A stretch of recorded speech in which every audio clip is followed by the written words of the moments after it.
নমস্কার, আপনারা দেখছেন এই মুহূর্তে সাফ কথা। আজ বাজেট পেশ হলো। এই বাজেটে কি কি পেল উত্তরবঙ্গ, কি কি আরো পাওয়ার কথা রয়েছে, সবটা নিয়ে কিন্তু আমরা আলোচনা করব। এই মুহূর্তে আমাদের স্টুডিওতে রয়েছেন উত্তর দিনাজপুর জেলা বিজেপির মুখপাত্র কেশবানন্দ পাল। কেশবানন্দ বাবু, আপনাকে ভারত টিভিতে আরো একবার স্বাগত জানাই। নমস্কার। নতুন সরকার গঠন হলো, নতুন সরকারের প্রথম বাজেট পেশ, তাতে আমাদের উত্তরবঙ্গ কি কি পেল, এটা নিয়ে যদি আমাদের একটু বলেন। আমাদের প্রথম বাজেট বাংলার বিজেপি সরকারের বিজেপি ক্ষমতায় আসার পরে প্রথম যে সরকার করলো তার প্রথম বাজেট। আর প্রথমত সরকার আসবার জন্য আপনাদের সকলকেই গৈরিক অভিনন্দন জানাচ্ছি। একদম। আপনারা নিশ্চয়ই যে চাপা ভয়, দাদা কিচ্ছু করার নাই, দাদা উপায় নাই, দাদা, এই যে ভয় সেটা কেটেছে, একদম, আর ভরসা প্রবেশ করেছে। একদম তাই। এইটা আমি টিভির পর্দায় বলছি তা না, মানুষ বলছে, স্বতঃস্ফূর্ত বলছে। ভোটে, রাস্তায় ঘাটে, বাজারে মানুষের একটা আলাদা একটা স্বাধীনতার, মনের স্বাধীনতা আজকে মানুষ পেয়েছে। তো সেই সরকারের বাজেট পেশ হয়েছে, সরকার বাজেট পেশ করেছে। এটা অন্তর্বর্তী বাজেট, এটা পূর্ণ বাজেট নয়, এটা 8 মাসের বাজেট। একদম। তো সেদিক থেকে উত্তরবঙ্গ যা পেয়েছে, অনেক কিছুই পেয়েছে। তার মধ্যে যেটা তো আগেও বলেছিল, ম্যানিফেস্টোতে ছিলই, যে IIM, IIT, আপনার মেট্রো, উত্তরবঙ্গের মেট্রোর কথা ছিল, মেট্রো শিলিগুড়ি জলপাইগুড়ি কানেকশন। তো তার মানে গ্রেটার শিলিগুড়ি পথে আগাচ্ছে, এটা নিশ্চিত রূপে। তো সেদিক থেকে আপনার যদি দেখা যায়,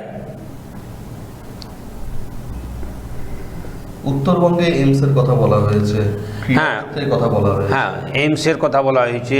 আপনার এই জেলাতে মহিলা কলেজের কথা বলা হয়েছে। আপনার এই জেলাতে দমকল কেন্দ্র 2-3 জায়গায় বলা হয়েছে, 3 জায়গায় দমকল কেন্দ্রের কথা বলা হয়েছে। মোটামুটি মানুষ যেভাবে ভেবেছিল, আপনার ডিএ নিয়ে যে আশা ছিল, যে ডিএ অনেকটাই প্রত্যাশা পূরণ করার প্রয়াস করেছে। 42% মধ্যে 20% দিয়েছে, যারা রেকর্ড বলা যেতে পারে। এত লোনে থাকার পরও দিদি লোনে জর্জরিত করে গেছে, সেই লোনকে রিকভারি করবার মানসিকতা নিয়ে উন্নয়নের গতিকে, ধারাবাহিকতাকে ধরে রাখার প্রয়াস করেছে এই বাজেট। মানুষ অভিনন্দনও জানিয়েছে, সববারই বেতন বাড়িয়েছে, আপনার অঙ্গনওয়াড়ি বাড়িয়েছে। আশাকর্মীরা, যে ধরনের আশাকর্মীরা, ওদেরকে যেভাবে অবহেলা করা হচ্ছিল, সেবার রাস্তায় নেমে আন্দোলন করেছে তাদের প্রতি, কারণ তাদের যে পরিশ্রম, তাদের যে সেবা, এটা সবাই জানে। তাদের প্রতি আর একটা বার্তা দিয়েছে, প্যারাটিচারদেরও একটা বার্তা দিয়েছে। তবে 8 মাসের মধ্যে যতটা বার্তা, 8 মাসের বাজেটে যতটা বার্তা দেওয়া সম্ভব ততটাও দিয়েছে।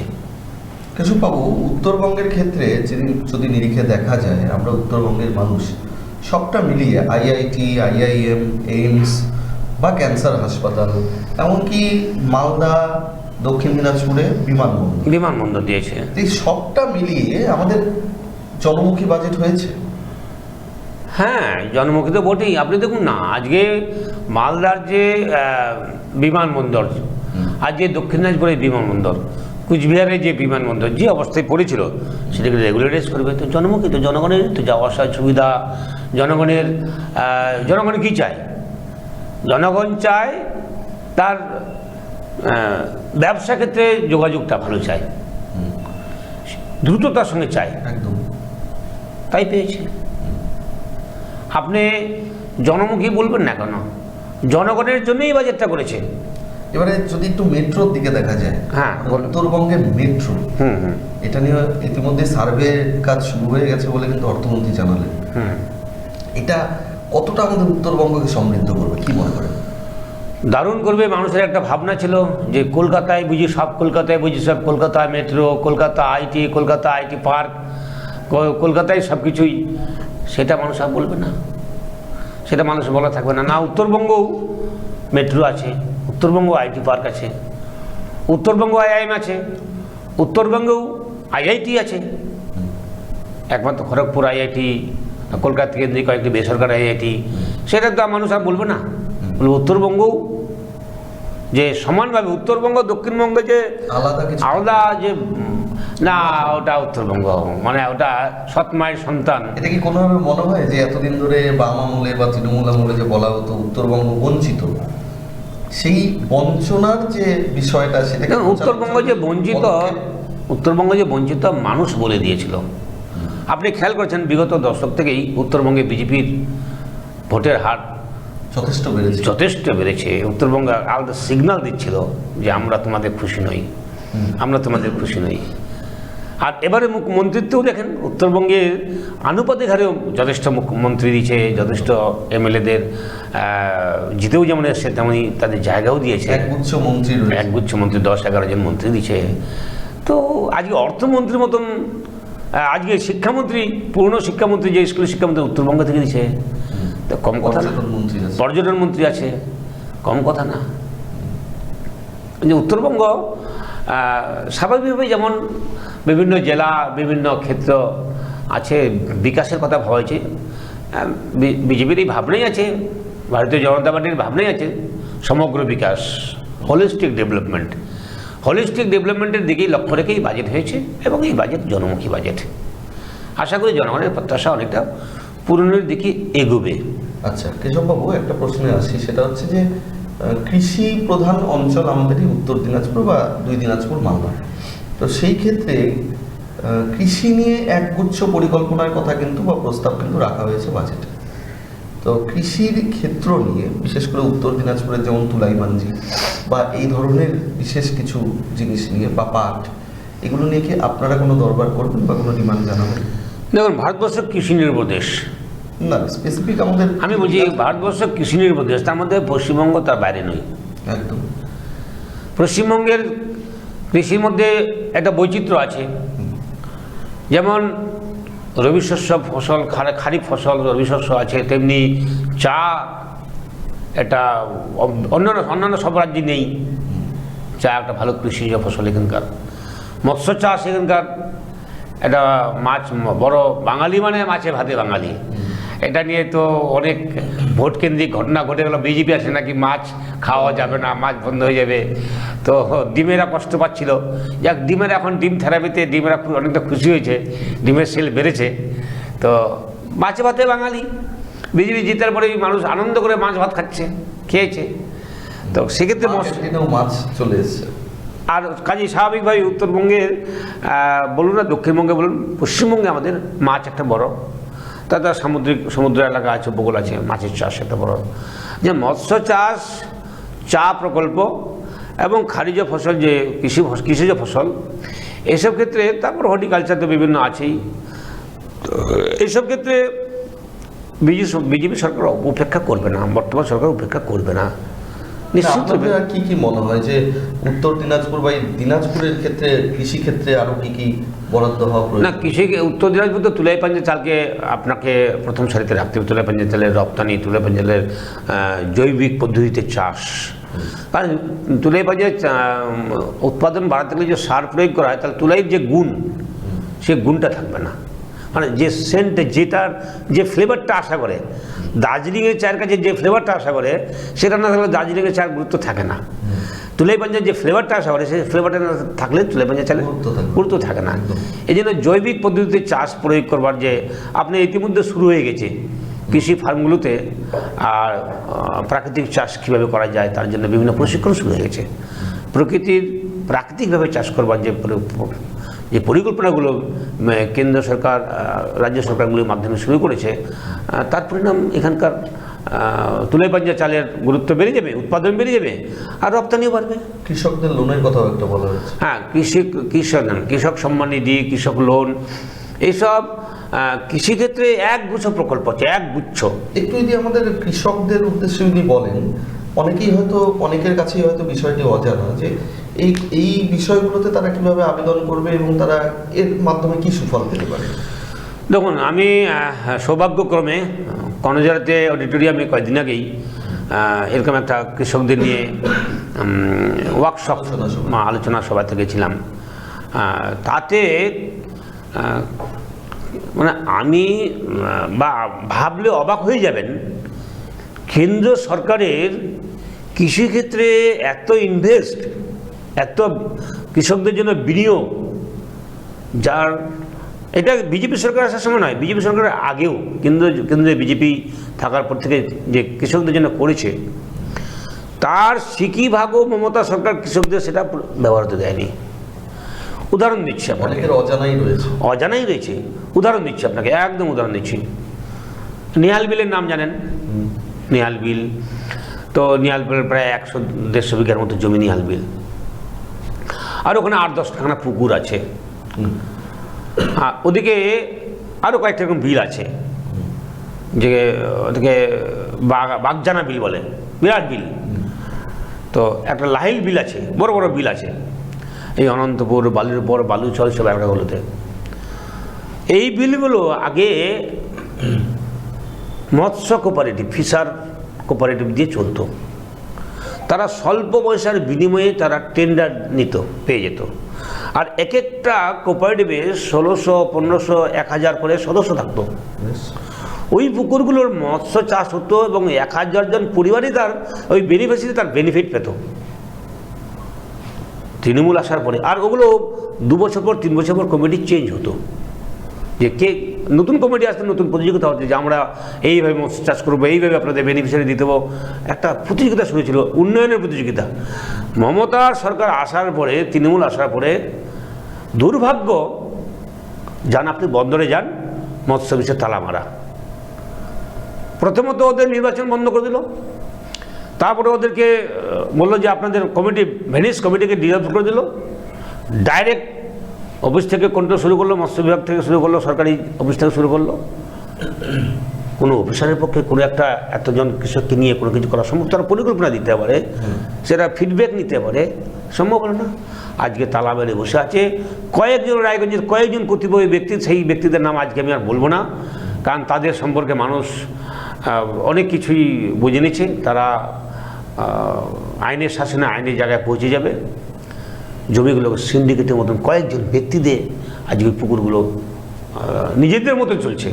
তো এই যে টাকাগুলো কেন্দ্র সরকার মৎস্যজীবীদের জন্য বা বিভিন্ন ফসলের চাষের জন্য যে টাকাগুলো, তার যদি সঠিক প্রয়োগ হয়, আপনার কিষাণ সম্মান নিধি কৃষি প্রকল্পের মধ্য দিয়ে কৃষকরা কম দামে বীজ পায়। অনেক কৃষকরা হয়তো দেখছেন। হ্যাঁ, দেখুন, সেই দেখার জন্যই বলছি, কৃষকদের জানার জন্য বলছি, কৃষকদের জানার জন্যই বলছি আমি। কম দামে বীজ পায়, অর্ধেকের থেকে কম, 30% পয়সা দিয়ে বীজ পায়। সেই যে কোনো বীজ হোক, ধান বীজ, গম বীজ, পাট বীজ, সরষা বীজ, যখন যে সিজন আসে তখন পায়। শুধু বীজ পাওয়া নয়, বীজ লাগাবে তার মেশিনও পায় বিনা পয়সায়, বিনামূল্যে পায়। আচ্ছা, বিনামূল্যে মেশিনও পায়। বিনামূল্যে মেশিনও শুধু পাওয়া নয়, সার কিভাবে প্রয়োগ করবে তারও প্রশিক্ষণও পায়।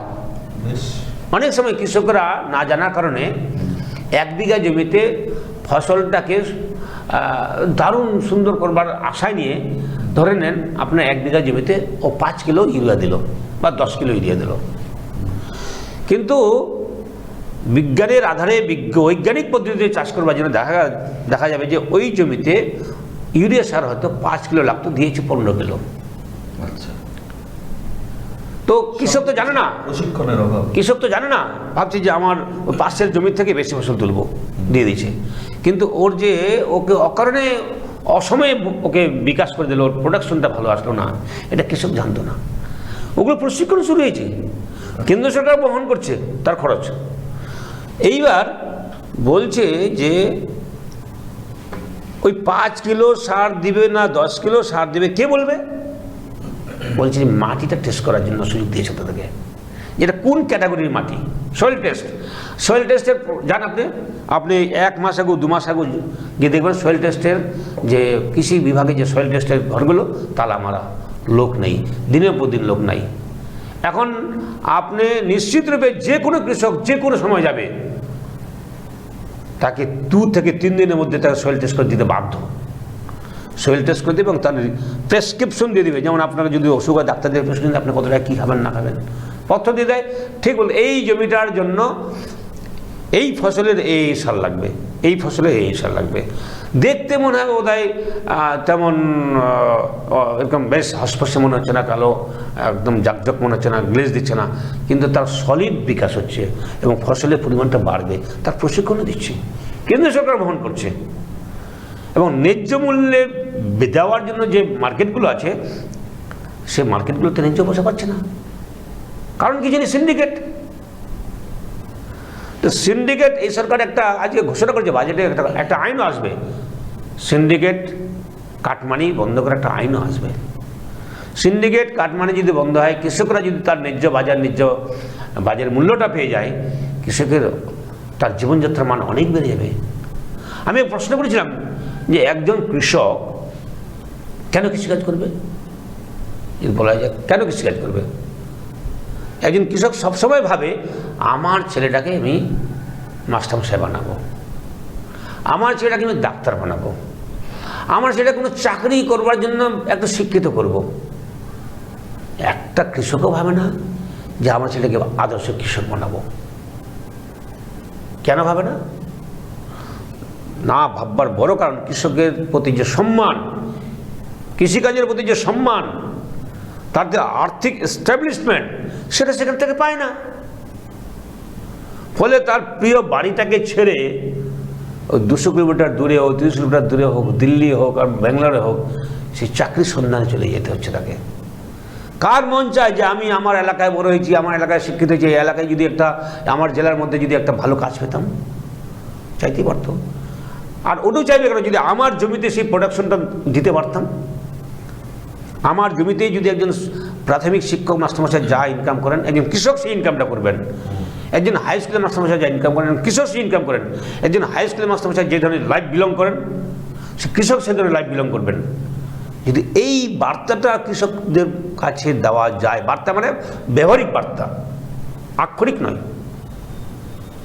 যদি ব্যবহারিক বার্তা কৃষকরা পায়, তো কৃষক তো ভাববে যে বাহ, আমার ছেলে আমার কাছে থাকবে। কৃষকের মা ভাববে আমার ছেলে আমার কাছে থাকবে এবং স্বাচ্ছন্দ্য জীবন ভোগ করবে। তার নিরাপত্তা, তার বীমা, তার ফসলের দাম, তার উৎপাদন ব্যবস্থা, তার বৈজ্ঞানিক পদ্ধতিতে চাষ ব্যবস্থা লুকিয়ে আছে, সবটার মধ্যেই লুকিয়ে আছে। বর্তমান সরকার গ্রাম কেন্দ্রিক কথাটাই জেনে বলছি, 6 লক্ষের উপরে গ্রাম আছে ভারতবর্ষ, গ্রাম নির্ভর ভারত। নগরায়ন দিয়ে ভারতবর্ষ বাঁচবে না। যে কৃষি ক্ষেত্রেও শিক্ষিত ছেলে লাগে, এই জায়গাটা তৈরি হবে কৃষকদের। যেদিন না MA পাস করেছে ভালো কৃষক হবে, BA পাস করেছে ভালো কৃষক হবে, MA পাস করেছে মানে আমার ছেলেকে চাকরি পেতে হবে, কৃষক বলছে চাকরি পেতে হবে, তারপর তার কৃষিক্ষেত্রে তার সেই গ্ল্যামারটা পাচ্ছে না। এই গ্ল্যামারটা পাচ্ছে না যে দায়ী কারা? দায়ী তো ব্যবস্থা, অর্থ ব্যবস্থা, তাই না? এই একজন কৃষক, এই যে বিভিন্ন যে সরকারি স্কিমগুলো রয়েছে, যারা জানেন না, এখনো পর্যন্ত অনেক কৃষক জানেন না সরকারি কি কি সুযোগ সুবিধা পাওয়া যায়, আপনিও বললেন সেটার জন্য তাদের কোথায় যেতে হবে? এবার একটা বিষয় হচ্ছে যে প্রথমে একটা শব্দ বলেছি, NGO নামে কতগুলো সব বিষয় আছে। NGO যে কোনো কিছু হলে একটা সোসাইটি বানানো NGO, কিন্তু কিছু বানালে একটা কোঅপারেটিভ। কি অদ্ভুত দেখবেন কোঅপারেটিভগুলোতে, বেশিরভাগ কোঅপারেটিভ দেখবেন কোঅপারেটিভের নিয়ম আছে, ভালো ভালো নিয়ম আছে।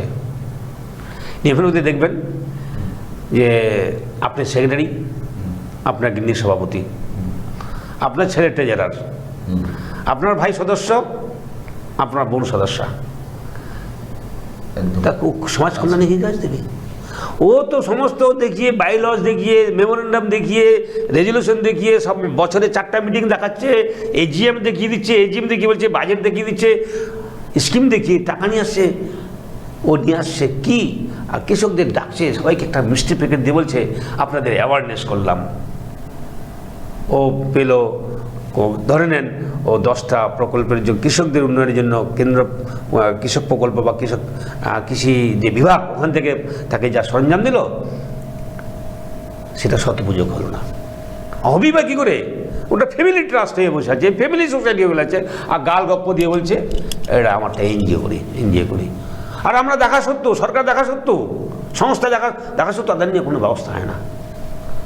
এইগুলো বন্ধ হবে, এগুলো বন্ধ হবে। না, আমি যেটা বলছি 11 জনের কমিটি হয়, তাহলে 11টা পরিবার থাকলে, না আমি যেটা আপনাকে স্পেসিফিক এই যে বলছি জানেন না এই কথাটা বলছি এই যখন কুক্ষিগত সোসাইটি হয়ে যাচ্ছে, মানে আপনার ফার্মার ক্লাব নাম দিল ফার্মার ক্লাব, এবার ফার্মার ক্লাবরা কারা হচ্ছে? তাহলে ওই কৃষি দপ্তরে কারো বউ চাকরি করছে, সব ভিতরে জানে প্রকল্প কোথায় আছে, কারো ছেলে চাকরি করছে, জানে প্রকল্প কোথায় আছে। এই প্রকল্পগুলোকে মানুষ তো বুদ্ধিমান, এই বুদ্ধিমান থাকলে মানুষ খুব সুখী হতো। ওই প্রকল্পগুলোকে নেওয়ার জন্য ওদের দ্বারা বকলমে সোসাইটি বা ফার্মার হয়ে গেছে। সাধারণ মানুষকে জানবার দেওয়ার সুযোগই নেই। যত জ্ঞানের দাতা উনি বলছেন আমি এই করে দিলাম, আপনাদের এই করে দিলাম। এই সিন্ডিকেট পদ্ধতি বন্ধ করতে হবে। এটি সিন্ডিকেট পদ্ধতি, কৃষিক্ষেত্রে সিন্ডিকেট পদ্ধতি বন্ধ করতে হবে। এটা যখন 11টা ব্যক্তি নিয়ে সোসাইটি হবে, ওই 1000 কৃষক নিয়ে যখন ওটা বেনিফিশিয়ারি থাকবে,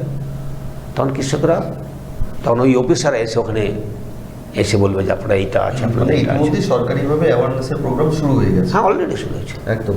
আচ্ছা কেশববাবু, একটু এদিকে অন্য প্রসঙ্গে আসি, যে রায়গঞ্জের একটা বড় ইস্যু কিন্তু আবারও এইমস। তো উত্তরবঙ্গে এইমস হাসপাতাল হচ্ছে, এটাও বাজেটে ঘোষণা করা হলো, কিন্তু স্পেসিফিক কোনো জায়গা কিন্তু নির্দিষ্ট করা হয়নি। সেই ক্ষেত্রে কি আমরা রায়গঞ্জবাসী আশা করতে পারি? এইটাই তো এইখানেই তো লাখ টাকার প্রশ্ন বলুন, এটাই তো রহস্য বলুন। দেখুন, আমাদের যদি বলেন এই বলতে গেলে প্রিয়ঞ্জন দাসমুন্সির কথা অনেকেই বলবেন, যে প্রিয়ঞ্জন দাসমুন্সি, আমি বলবো প্রিয়ঞ্জন দাসমুন্সির স্বপ্নটা দেখিয়েছে, স্বপ্ন দিয়ে দিয়েছে, এবার তোমরা বুঝোগা। এইবার স্বপ্ন দিতেই প্রিয়ঞ্জন দাসমুন্সির প্রিয় পাত্ররা একদম মাটি কামড়ে জমি কিনে আনলো কতগুলা, যে জমির দাম বিঘা প্রতি হয়তো 1 লাখ, সেটা 4 লাখ টাকা কিনলো। কেউ 15 লাখ টাকা জমি, কেউ 20 লাখ টাকা জমি, কেউ 50 লাখ টাকা জমি কিনে ফেললো। আর জমি কমপ্লিট, জমি পেয়ে যাবে, জমি হয়ে যাবে।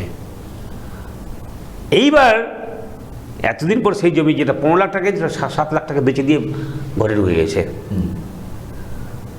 এই যে জমি কারবার, এটা পুনরায় যেন না হয়, এই জন্য এইমস কোথায় হচ্ছে এটা এই মুহূর্তে না আলোচনা হলেই ভালো। এইমস হচ্ছে নিশ্চিত, এইমস কোন স্পটে হচ্ছে এটা আলোচনা সামনে আসার কোনো দরকারই নেই, প্রয়োজন নেই। কারণ মানুষ ওটা নিয়ে কালোবাজারি শুরু করে দেবে, রায়গঞ্জেও যেমন একটা কিন্তু ইতিমধ্যে আন্দোলন বা গণস্বাক্ষর অভিযান এগুলো কিন্তু চলছে। যারা করছে, ইতিমধ্যেই মুখ্যমন্ত্রীকে যারা করছে তারা দেখবেন, ধরেন 1000 জন করছে বা 2000 জন সই দেখবেন, বিরাট গ্রুপ দেখবেন, হ্যাঁ বিরাট হয়তো টাকাও কালেকশন হচ্ছে। এর মধ্যে 2-3 শ্রেণীর লোক আছে। একটা শ্রেণীর সরল লোক অনেক আছে, ধরেন 1000-এর মধ্যে 700 লোক সরল, এইমস হচ্ছে বাহ খুশি, 700 লোক যুক্ত হয়ে গেছে। তার মধ্যে ধরেন 30টা লোক এমন ব্রেনি আছে যে ওই 700-র কাছ থেকে কী করে পয়সা কালেক্ট করতে হয় সেটা করছে। না, উত্তরবঙ্গে বলতে তাহলে বলছি 30টা লোক পয়সা কালেক্ট করছে, আর 30টা লোক ভাবছে যে এদের নিয়ে নিজেকে আমি প্রচারের আলোকে নিয়ে যেতে পারবো, এইমস হবে। আরে তাদের এইমস নিয়ে কথা বলার অধিকারই নেই। তারা কারা? তারা এইমস করতে কোনোদিন পেরেছিল? এইমস করে দিন তারা, যেদিন তারা এখানে এমএলএও ছিল, এখানে তারা এমপিও ছিল, তাদের সঙ্গে কেন্দ্রের সখ্যতা তৈরি করতে পারেনি, তারা পারেনি। কিন্তু তাদেরকে তো বেঁচে থাকতে হবে, পাবলিকের কাছে প্রচারে থাকতে হবে। এই সুযোগে যদি উকিটা দেওয়া যায়, এই জন্য বড় বড় মিছিল ভাব দেখাচ্ছে। আর এইমস করলে তো আমরা করবো, এখন এইমস তো করবোই, আমরা বলেছি করবো। তো ওরা বলার গিয়ে যাবে এইমস করতে হবে, রায়গঞ্জের এইমস রায়গঞ্জেই করতে হবে। আরে বাবা, রায়গঞ্জ কোনটা? রায়গঞ্জ কোন জায়গাটা? মনবাটি রায়গঞ্জ, দেবেন্দ্রনগর রায়গঞ্জ, শ্যামপুর রায়গঞ্জ, পানিশালা রায়গঞ্জ, রায়গঞ্জটা কোনটা? হ্যাঁ, রায়গঞ্জ লোকসভা রায়গঞ্জ, ব্লক রায়গঞ্জ। এইভাবে কোনো স্পেসিফিক কোনো জায়গাটা বিজেপি কি বলছে? হ্যাঁ, কোন জায়গা রায়গঞ্জ? আমি তো বলছি যে রায়গঞ্জের সাংসদ বলেছে জমি দিয়েছেন, অতএব এইমস হবে। মানে সেটা কি রায়গঞ্জ লোকসভার মধ্যে? নিশ্চয়ই হতে পারে, লোকসভার মধ্যে হতে পারে। আর রায়গঞ্জের মাননীয় সাংসদ যখন জমি দিয়েছেন তার নিজের এরিয়া থেকেই জমি দিয়েছেন, অতএব এইমস হচ্ছে। কিন্তু এইমসের জমি নিয়ে ওই পেশা দিলে মুখটা ফসকে জায়গাটাকে বলে দিলে আমি ওখানে বিজনেস করতে পারবো, বড় বড় পয়সাওয়ালারা নেমে যাবে মাঠে, ওইটা চলবে না। না খাউঙ্গা না খানে দুঙ্গা, সবকা সাথ সবকা বিকাশ আমাদের কথা। না খাউঙ্গা না খানে দুঙ্গা, এটা আমাদের কথা। জনগণের জন্য সরকার, জনগণ তার ফল লাভ যেন পায়, এটা আমাদের মাথায় সবসময় থাকবে। আচ্ছা, এবারে হচ্ছে IIM, IIT বা ক্যান্সার হাসপাতাল, এই যে বিষয়গুলো, এইমস তো একটা রয়েছে, তার পাশাপাশি এই জায়গাগুলো নিয়ে কোনো আপনাদের চিন্তা ভাবনা যে কোথায় হলে ভালো, যেহেতু বাজেটে ঘোষণা? ভালো বলে যদি বলেন যে কোথায় হলে ভালো, তো দিনাজপুরবাসী হিসেবে, হ্যাঁ দিনাজপুরবাসী হিসেবে, হ্যাঁ, তা আমি যদি বলি IIM রায়গঞ্জ হোক, এইমস রায়গঞ্জ হোক, IIT রায়গঞ্জ হোক, ক্যান্সার হাসপাতাল রায়গঞ্জ হোক, এই বলাটা বাহুল্য, বলাটা ঠিক না। উত্তরবঙ্গটাই আমাদের, আমরা উত্তরবঙ্গের সেন্টিমেন্টে যে বলি উত্তরবঙ্গ আমাদের, গোটা পশ্চিমবঙ্গটাই আমাদের। তো সেই তুলনায় ওখানকার যে ইউনিভার্সিটি ছিল, দক্ষিণবঙ্গের তুলনায় উত্তরবঙ্গে ইউনিভার্সিটি কম ছিল, মেডিকেলের তুলনায় অনুপাতে খুব কম ছিল। এইটাকে পূরণ করার একটা প্রয়াস, যে এখানকার যে একদম লম্বা একটা রাজ্য, তো খুব সাধারণ মানুষের কষ্ট হচ্ছিল, সেটা কিছুটা লাঘব হবে। এই জন্য এই যে 5-6টা জেলা আছে, 5-6টা জেলাতেই ভাগাভাগি করেই হবে, হোক না বাবা, সব জায়গায় সমগ্র বিকাশ। তো সমগ্র বিকাশ, আমি এইমস পাইছেন তা আপনি IIM পেয়েছেন, আপনি IIM এর জন্য ওখানে যেতে হবে, আপনি এইমসের জন্য এখানে আসতে হবে, তো বাজারটাও বড় হবে, অর্থের লেনদেনটা বাড়বে, হোলিস্টিক বিকাশ হবে, সমগ্র বিকাশ হবে, জীবনযাত্রার পয়সাটা কি, পয়সা যত চলে তত অর্থনৈতিক বিকাশ হয়। একটা পয়সা 10 বার হলে 10 টাকা হয়ে গেল, 1 টাকা 10 জায়গায় ঘুরলে 10 টাকা হয়ে গেল। টাকা তার কিছু না, যত যত ক্রস করবে টাকা এরকম করে ঘিচগাছ করে করবে, তত অর্থনীতি ডেভেলপ হবে, তাই না? অতএব যদি অর্থনৈতিক বিকাশের কথা বলতে চান, জনগণের বিকাশের কথা বলতে চান, তা এখান থেকে আপনি যদি এখানে এইমস হয়, এখানে যদি IIM হয়, তা এখান থেকে তার যানবাহন আসতে লাগলো, একদম পয়সাটা যাওয়া আসা শুরু করলো। তো জন্য সমগ্র বিকাশের দিক থেকে, অর্থনৈতিক ডেভেলপের দিক থেকে, উন্নয়নের স্বার্থে ভাগাভাগি হলেই ভালো। এবারে বিমানবন্দরের কথায় আসি। দেখা যাচ্ছে মালদা এবং দক্ষিণ দিনাজপুর, রায়গঞ্জের ক্ষেত্রে হয়তো অনেকের ডিমান্ড থাকতে পারে অনেক, যে রায়গঞ্জে কেন হলো না বা রায়গঞ্জে কেন ঘোষণা হলো না। তাতে কি মনে হয় যে দক্ষিণ দিনাজপুর, মালদা, একেবারেই দক্ষিণ দিনাজপুর প্রান্তিক যেহেতু একটা এলাকা, সে কারণে দক্ষিণ দিনাজপুরে আরও উন্নয়ন দরকার, সে কারণে দেওয়া হলো? কি মনে হয়? একটা বিষয়, দক্ষিণ দিনাজপুরে বিমান ঘাটির জন্য জমি অ্যালটমেন্ট ছিল, ব্যবস্থা অনেকটা এগিয়ে আছে, রেগুলারাইজেশন হয়নি। মালদা ক্ষেত্রেও তাই, অনেকটা ধাপ এগিয়ে আছে, 60% এগিয়ে আছে, 40% এফোর্ট দিতে হবে। এখান থেকে কোনোটা এগিয়ে নেই, জমিও দেখা নেই কোথায় বিমান হতে পারে, পরিকল্পনাই নেই। তো যেটা বাবা এগিয়ে আছে তো আগে ক্রিয়ান্বয়ন, তারপরে এটা দেখা যাবে। আজকে যদি আপনার বালুঘাট থেকে ডাইরেক্ট ট্রেনটা হয়ে যায় রায়গঞ্জের উপর দিয়ে, মানে যেটা বুনিয়াদপুর কানেকশন হয়ে যায়, সেটা তো হচ্ছে আপনার, তাহলে ওটা কতটুকু এটা ভাবতে পারবেন না। উন্নয়ন কাকে বলে? যখন ট্রেন এখান থেকে দৌড়ে চলে যাবে, যখন ওখান থেকে সু করে একদম বুলেট ট্রেন চলে আসবে দিল্লি থেকে।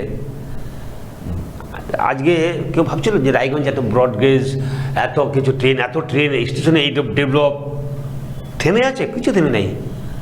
আপনার চোখের সামনে আপনি অবাক হয়ে যাবেন যে উন্নয়নের ধারা কাকে বলে, বিকাশের ধারা কাকে বলে। হয়তো 1-1.5 মাসে কিছুই বুঝে যাবে না, সময় আসতে দিন, তখন বুঝে যাবে যে এই সরকারের অর্থনীতিটা কি আছে, এর একাত্ম মানব দর্শন কথাটা কি, দীনদয়াল উপাধ্যায়ের যে সমগ্র বিকাশ কনসেপ্টটা কি, আগামী প্রজন্মকে গবেষণা জায়গায় নিয়ে পৌঁছে দেবে।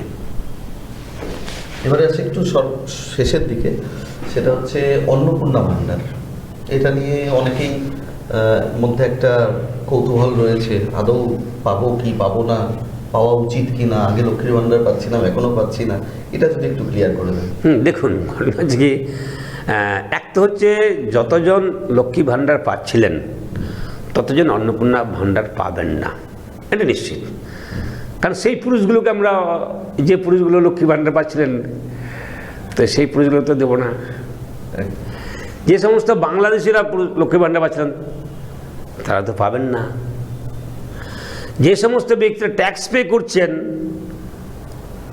তারা হয়তো অধিকার বলে ভাবছিল, যে একটা স্বভাব থাকে মানুষের, যে যত পায় সে তত বেশি চায়, রাজার হস্ত করে সমস্ত কাঙালে ধন চুরি, তাই না? এই স্বভাব তো তৃণমূল খারাপ করে দিয়েছে। এই জন্য মানসিকভাবে একটু কষ্ট পাবে তারা, আর পাবে যারা পাওয়া উচিত তারাই পাবে। এই যে একটু হয়তো ধাক্কা খাবে, 6 মাস পরে শুধরে দেবে নিজেকে, ওটা আমার ভুল চাওয়া ছিল। সাধারণ মানুষকে এগুলো আপনারা বোঝাতে পারছেন বা পারবেন? ব্যবহারিকভাবে বুঝবে, কাজে বুঝবে। মমতা ব্যবহারই বুঝিয়ে দিয়েছে বিজেপিকে আনতে হবে মানুষকে, মানুষ দিয়েছে বিজেপিকে ভোট। আর মানুষ বিজেপির ব্যবহারে বুঝছে যে বিজেপি ছাড়া অল্টারনেট নাই, মানুষ দিয়েছে বিজেপি ভোটে। যে জনতা জনার্দন, জনতাকে আবার প্রণাম জানাচ্ছি আমি, ঢেলে ভোট দিয়েছে জনতা। অবশ্যই মানুষের ভোটেই আজকে ক্ষমতায় আসা, এবং এই উন্নয়নের ধারা সমগ্র উত্তরবঙ্গ জুড়ে শুধু নয়, গোটা রাজ্য জুড়েই এই ধারা প্রবহমান থাকবে। এবং যেমনটা কেশববাবু বলছিলেন যে 1-1.5 মাসের মধ্যে হয়তো সবটা বোঝা যাবে না, এর জন্য কিছুটা সময়ের প্রয়োজন। অবশ্যই আমরা সময়ের দিকে নজর রাখবো, সময়ের উপরে ভরসা রাখবো। আমাদের রাজ্য আরও অগ্রগতির দিকে এগিয়ে যাবে, উত্তরবঙ্গ আরও সমৃদ্ধ হবে, এই আশা, এই আকাঙ্ক্ষা আমরা রাখতেই পারি। কেশববাবু, আপনাকে আরও একবার ধন্যবাদ আমাদের স্টুডিওতে সময় দেওয়ার জন্য।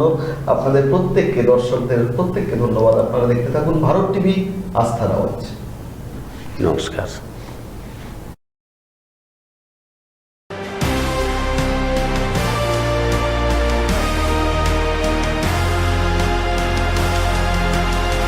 সাফ কথা।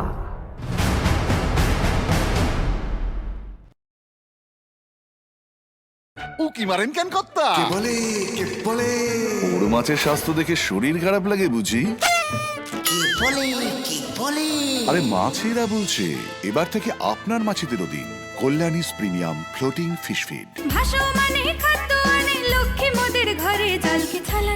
ঘরের লক্ষ্মী আজই ঘরে আনো কল্যাণীস প্রিমিয়াম ফ্লোটিং ফিশ ফিড, ভাসমান খাদ্য। চোখের সমস্যা বাড়ার আগেই আজই আসুন জীবন রেখা হসপিটাল, আপনার পরিবারের নতুন ভরসা।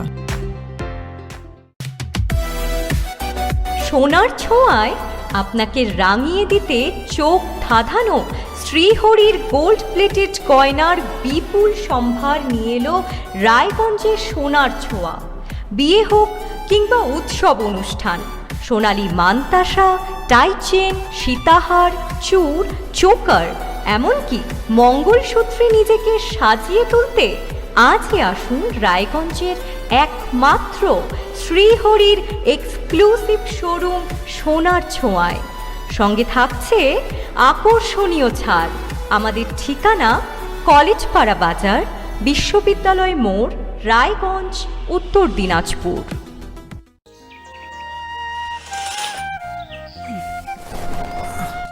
হ্যাঁ রে, তুই নিজেকে কি সুন্দর ফিট রাখিস, তোর বরকে রাখতে পারিস না? তোর দাদা জেনেছে nature pure rice bran oil দিয়ে রান্না করলে শরীর এমনি সুস্থ থাকে। হ্যাঁ সে তো ঠিকই, শরীর চর্চার পাশাপাশি ভালো তেল দিয়ে রান্না করাটাও জরুরি, আর সেই জন্যই আমার একমাত্র choice nature pure rice bran oil.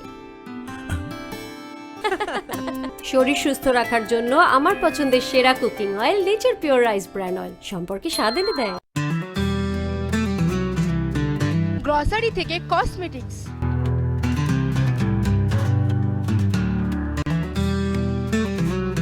আপনার যে কোনো প্রয়োজনীয় জিনিস পেয়ে যাবেন একই ছাদের তলায়। আমাদের ঠিকানা LIC মোড়, রায়গঞ্জ, উত্তর দিনাজপুর।